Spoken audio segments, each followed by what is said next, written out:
नमस्कार। कभी सोचा है कि भारत इतना बड़ा, इतना विविध देश आखिर चलता कैसे है? इसका जवाब छिपा है हमारे लोकतंत्र की नींव में। और इसी नींव को हम कहते हैं लोकतंत्र के स्तंभ। तो चलिए आज इन्हीं स्तंभों को थोड़ा करीब से समझते हैं। तो सवाल यही है, भारत जैसा विशाल देश कैसे चलता है? ये कोई छोटी-मोटी पहेली नहीं है, लेकिन इसका जवाब हमारे लोकतंत्र के शानदार डिजाइन में ही छुपा हुआ है। आइए इस दिलचस्प सवाल का जवाब ढूंढते हैं। तो ये लोकतंत्र के स्तंभ हैं। क्या चीज? जरा सोचिए। जैसे कोई बड़ी इमारत मजबूत खंभों पर टिकी होती है, ठीक वैसे ही हमारा लोकतंत्र भी कुछ जरूरी संस्थाओं पर खड़ा है। अगर ये स्तंभ मजबूत हैं, तो लोकतंत्र की इमारत भी बुलंद रहती है। आज हम विधायिका, कार्यपालिका, न्यायपालिका और पत्रकारिता, इन 4 स्तंभों पर एक-एक करके बात करेंगे। और आखिर में ये भी देखेंगे कि ये सब मिलकर एक संतुलन कैसे बनाते हैं। चलिए शुरू करते हैं हमारे पहले स्तंभ यानी विधायिका से। इन्हें हम कानून बनाने वाले भी कह सकते हैं। इनका काम बिल्कुल सीधा और साफ है, पूरे देश के लिए कानून बनाना। यही वो जगह है जहां यह तय होता है कि देश किन नियमों और विधानों पर चलेगा। अब ये विधायिका, जिसे हम संसद भी कहते हैं, बनती कैसे है? देखिए, इसके 3 मुख्य अंग हैं। एक है लोकसभा, जहां जनता के सीधे चुने हुए प्रतिनिधि बैठते हैं। दूसरी है राज्यसभा, जो हमारे राज्यों का प्रतिनिधित्व करती है। और तीसरे हैं राष्ट्रपति, जिनकी मंजूरी के बिना कोई भी बिल कानून नहीं बन सकता। ठीक है, तो कानून बन गया, अब आगे क्या? यहीं पर आता है हमारा दूसरा स्तंभ, कार्यपालिका। इनका काम है कानूनों को लागू करना। विधायिका ने जो कानून बनाए, उन्हें असल में जमीन पर उतारने का काम, देश का प्रशासन चलाने की जिम्मेदारी, ये सब कार्यपालिका की होती है। आसान भाषा में कहें तो ये कानूनों को कागज से हकीकत में बदलते हैं।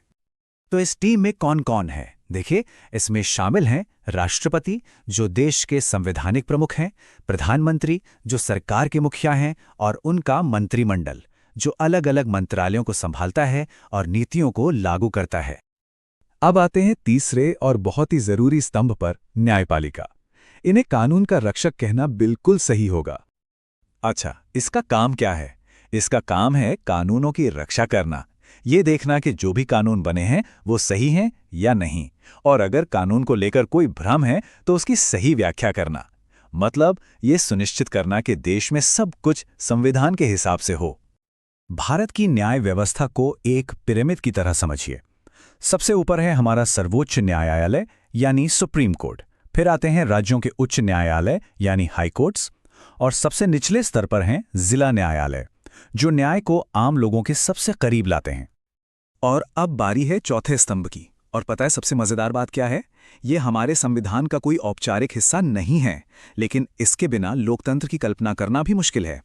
ये है पत्रकारिता यानी प्रेस, जिसे लोकतंत्र का वॉचडॉग या पहरेदार भी कहा जाता है। इसका काम डबल है। एक तरफ तो ये हम तक यानी जनता तक सही जानकारी पहुंचाती है, और दूसरी तरफ ये सरकार और सत्ता में बैठे लोगों पर नजर रखती है, ताकि कोई अपनी ताकत का गलत इस्तेमाल ना कर सके। तो देखिए, प्रेस सूचना फैलाता है जिससे समाज में मुद्दों पर एक राय बनती है। और सबसे जरूरी, ये सरकार से मुश्किल सवाल पूछकर उसकी जवाबदेही तय करता है। तो हमने चारों स्तंभों को अलग अलग समझ लिया, पर असली जादू इस बात में है कि ये सब मिलकर कैसे काम करते हैं, एक दूसरे को संतुलित कैसे रखते हैं। देखिए, ये पूरी प्रक्रिया एक साइकिल जैसी है।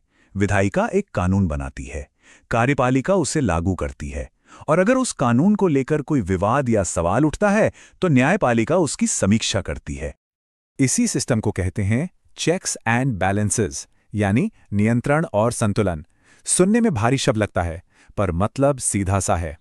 कोई भी एक स्तंभ इतना ताकतवर ना हो जाए कि वो बाकी सब पर हावी हो जाए। हर स्तंभ दूसरे पर एक तरह से नजर रखता है। तो आखिर में एक सवाल सोचना बहुत जरूरी है। अगर लोकतंत्र के ये स्तंभ, ये पिलर्स कमजोर पड़ने लगे तो क्या होगा?